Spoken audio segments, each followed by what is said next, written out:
called Family Issues and is all about breaking down the news for families to understand what is going on with it. So I was doing all of that because I've just, you know, life gets away from you, which is totally good.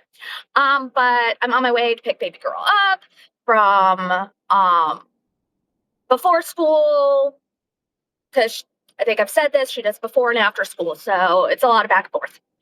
But there's so many things in the news right now that are like, I don't even know what to do with the Trump administration. I hate, like,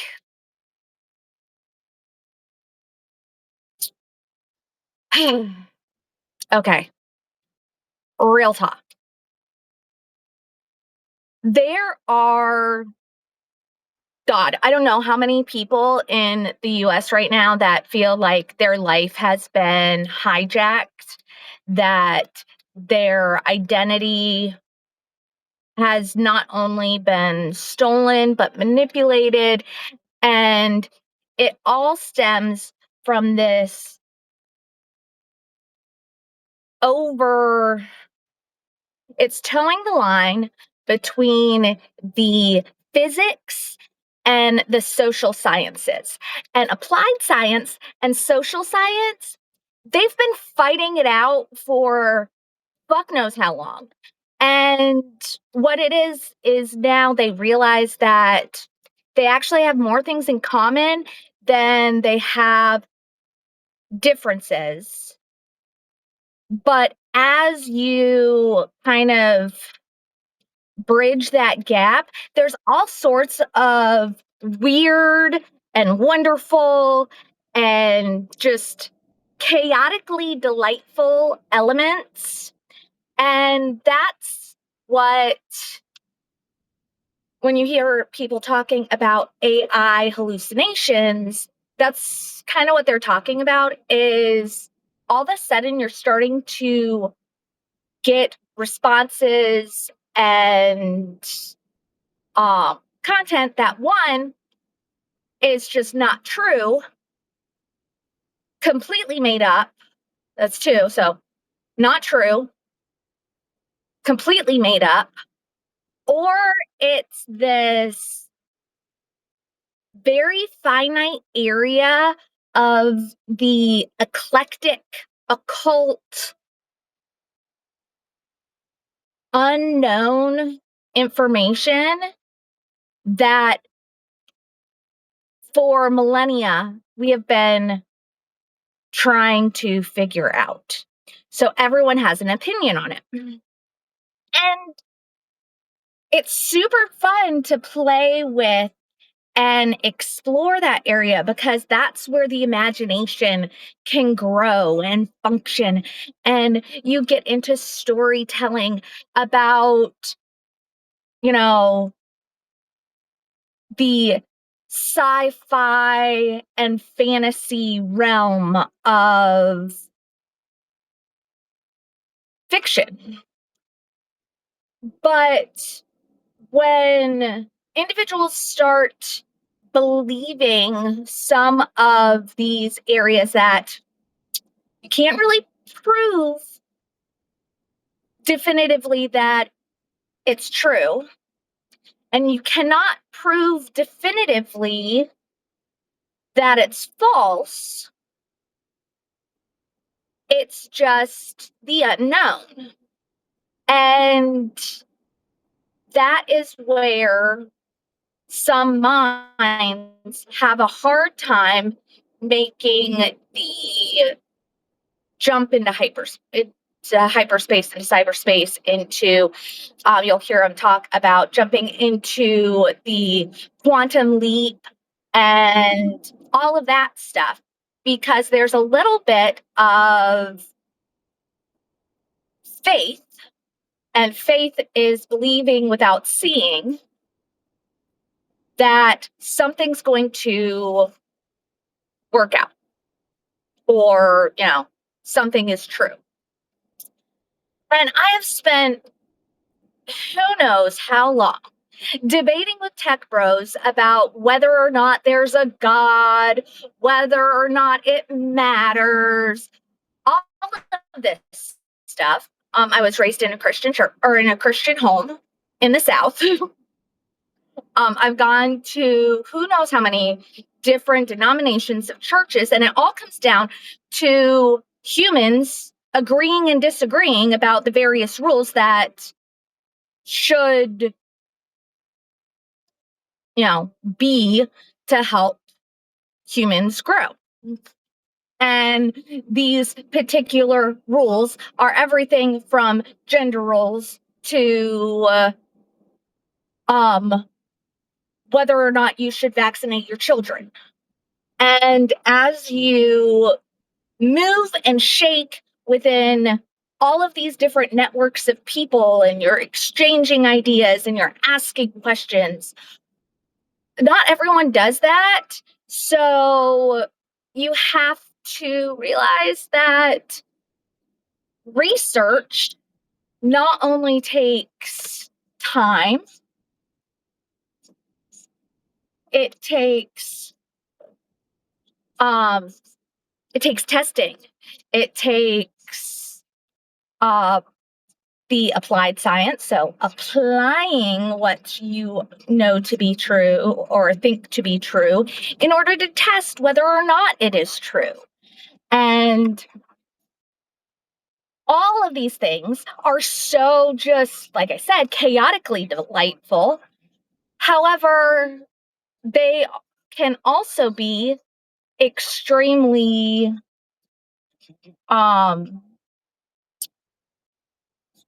toxic conversations depending on the maturity and ability of individuals to discuss these various topics that can be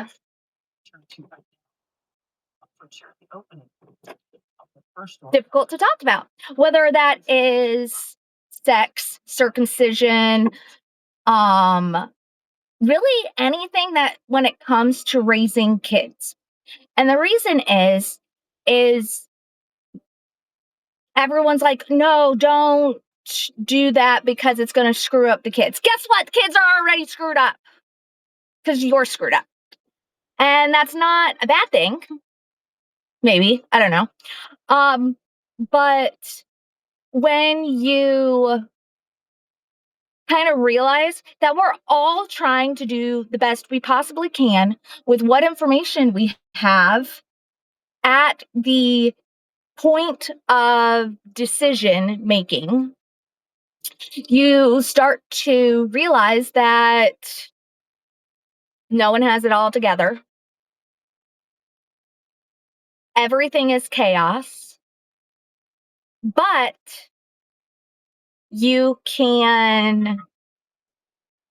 that everything is chaos is where growth happens.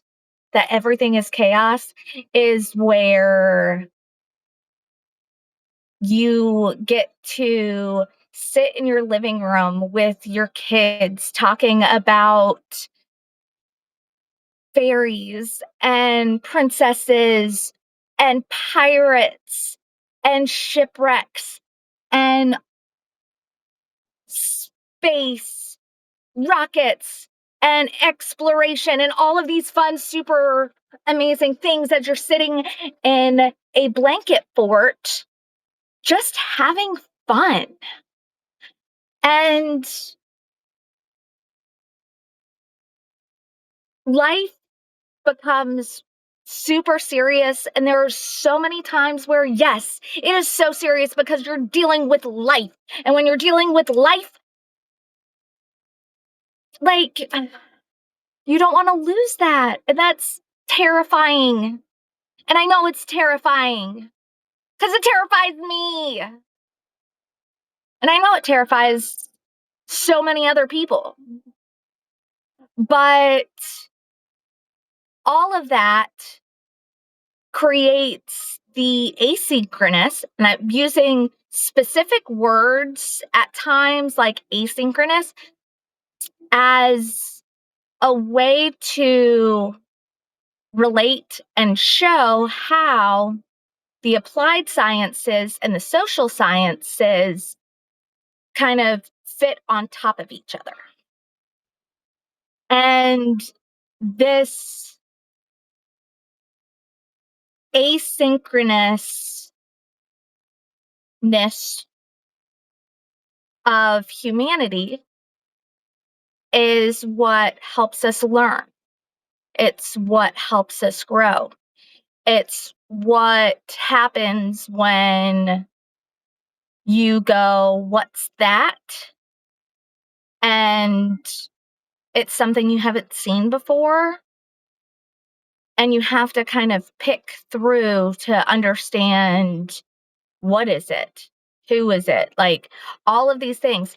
And if we jump to it's bad, it's scary, it's a threat way too soon, then we end up where we're at now with our, you know, disaster of a federal administration, you know, basically destroying the economy and holding Americans hostage so they can manipulate the stock market. And that's really sad. And like the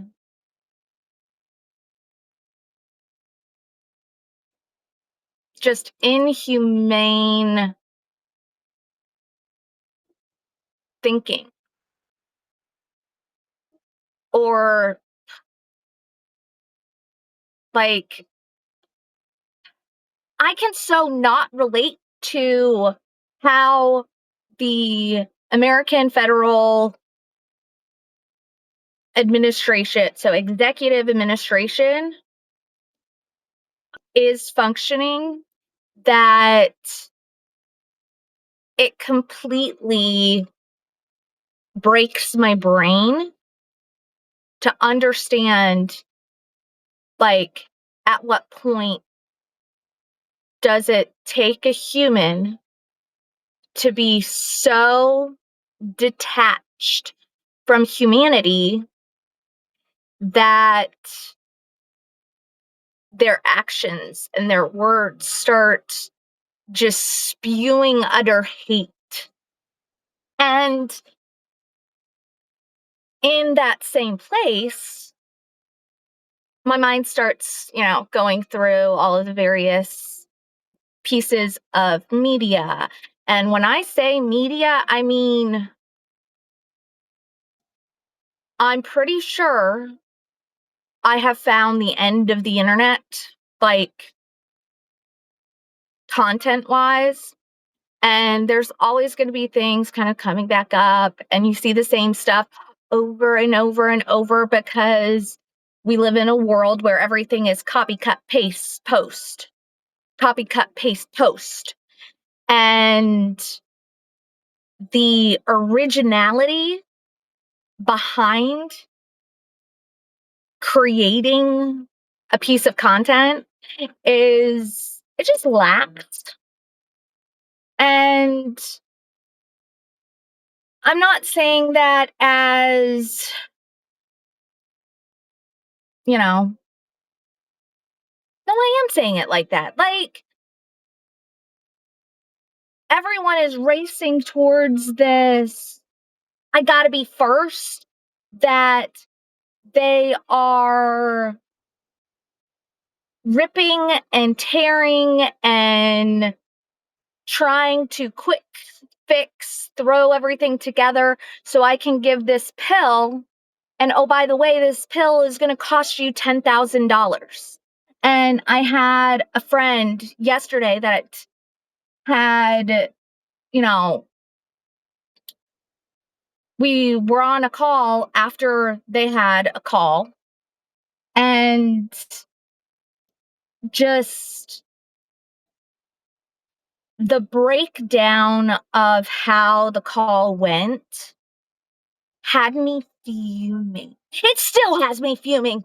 Fuck. Because how you can sit there and see the human, see the product, the technology, whatever it is they're working, note that all of this has value, and then go, well, it's only valuable if you have X amount of money for my proven method. And it's like, fuck, I didn't need your proven method to get this far. Why the fuck do I have to pay more for this proven method? And I do understand that what you're really paying for is access to that particular network of individuals, and you are paying for the intellectual property that they are going to be sharing with you. However, this you can't get in the door without, you know, giving your right arm and left leg. I have friends who have given their right arm and left leg literally.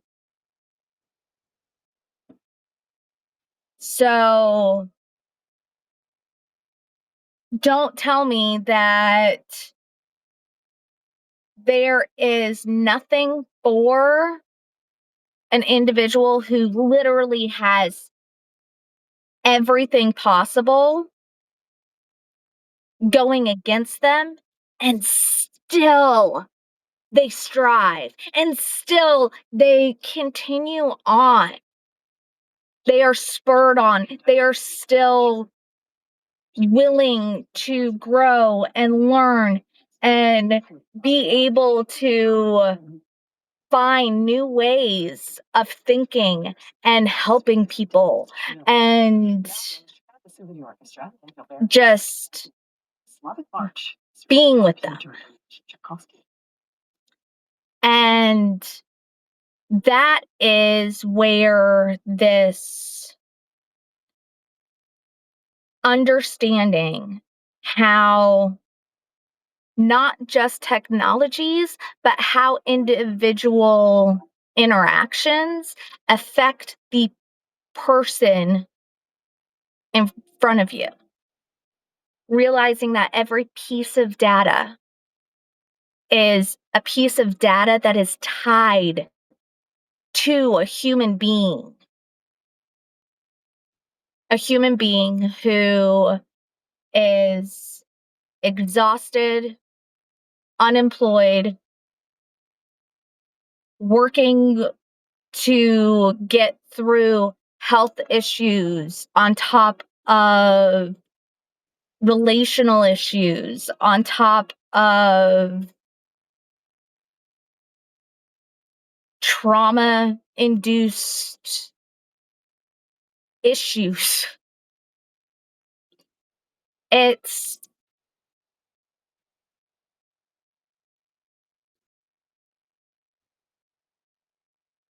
it hits me at my core to the point that like it literally makes me sick.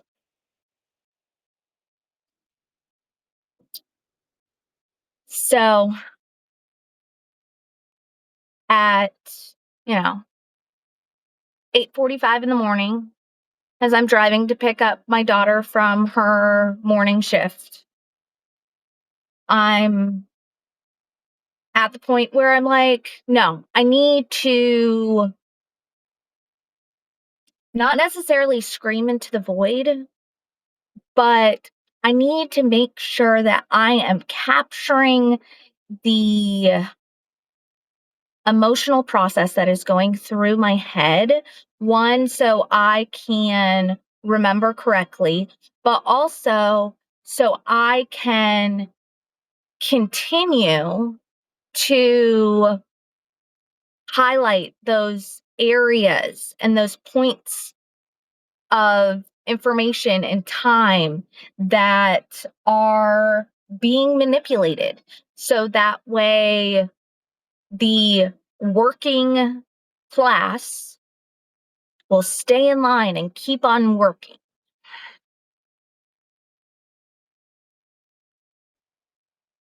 So that's kind of where I'm at this morning.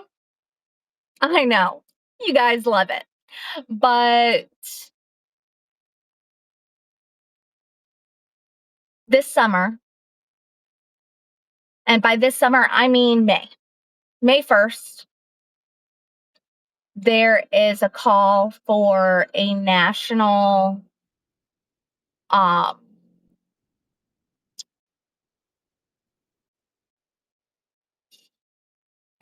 strike. There we go. National strike. We are going to um,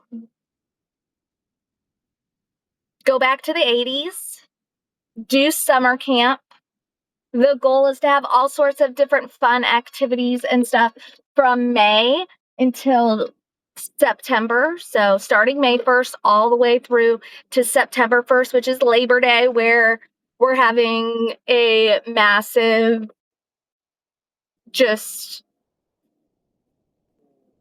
we're going to celebrate everything that is the working class, because the working class is fucking crazy. We work hard, we play hard, and guess what? The second you start fucking with my family, we get real pissed off. So we're going to have some fun. And it's going to be amazingly chaotic, because that's what I've just decided I am. And I am delightfully chaotic. And no one really knows exactly what point in time I'm going to fucking snap. And it is so much fun to just kind of lean into that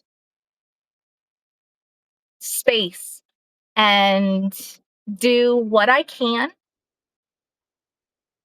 to help who I can and focus on that. So now I'm going to pick up baby girl, and then I'm going to go home and do a whole bunch of work. And you'll start seeing all of these posts and all sorts of fun stuff. And yeah, we're going to have fun.